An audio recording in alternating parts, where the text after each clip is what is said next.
Мое почтение всем аквариумистам. Аквариум сильно зарос, ему необходимо сделать прополку. В моем случае прополка выглядит так.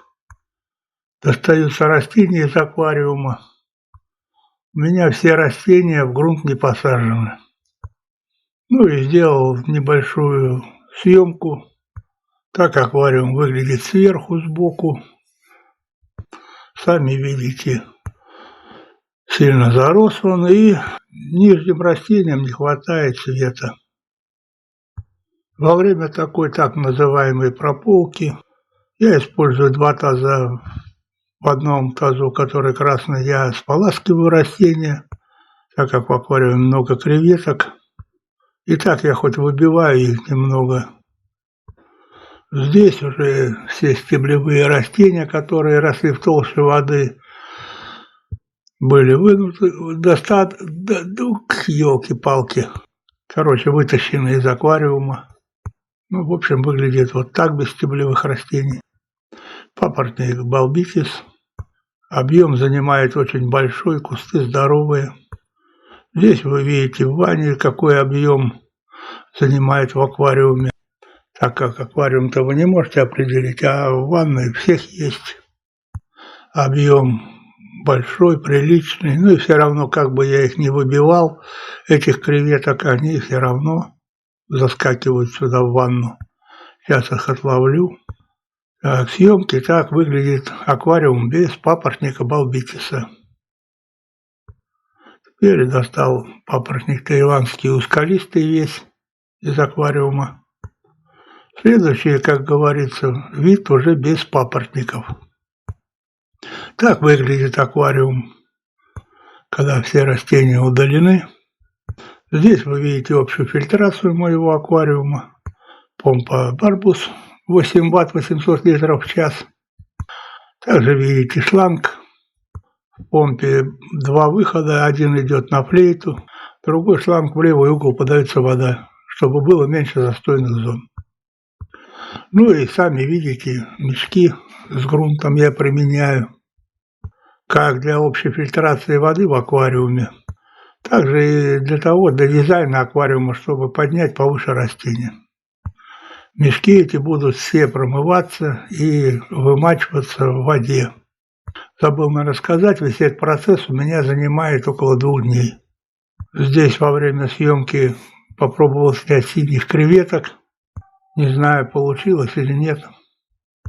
Ну, все, ванна, перемещены все в ванну.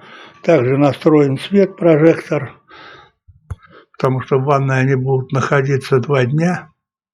Будет произведена сортировка растений, какие пойдут в аквариум, какие из аквариума. Здесь вы видите, какая вода после промывки мешка одного. То есть вроде бы он лежит себе, через него вода не циркулирует, но в общем вода вот такая во время промывки одного мешка. Здесь это уже 2-й день. Грунт я просифонил. Это у меня занимает тоже приличное времени. Обычно я его за 3 захода просифониваю, так как не могу много воды удалить. Первая сифонка проходит, потом вода отстаивается, заливается обратно в аквариум. В это же время идет фильтрация помпой, губка мелкопористая. Опять заливаю воду, жду, пока все осядет на дно, опять происходит сифонка. Ну и так 3 раза. Ну, в общем, уже я все сделал. Здесь видно, сколько креветок у меня там, много очень. Ну и рыбу хоть заметно немного. Ну все, аквариум готов. Помпа выставлена, сами видите. Я применяю крупнопористую губку. Сейчас мне шланг этот не понадобится дополнительный. Вот таким образом выложены мешки, промытые уже. Я их вымачивал также в ванной вместе с растениями.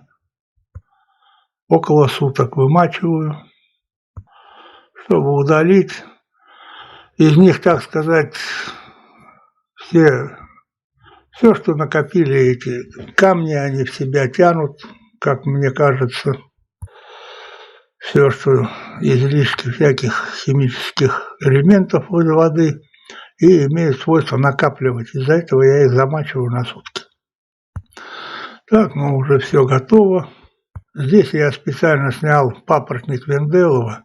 Вот такую стрижку он у меня проходит. То есть абсолютно все листья оборваны. Но эта съемка уже на 5-й день после того, как я все сделал. Ну, в общем, аквариум выглядит как-то так. Кстати, все растения при таких работах я прогоняю через лимонную кислоту, абсолютно все.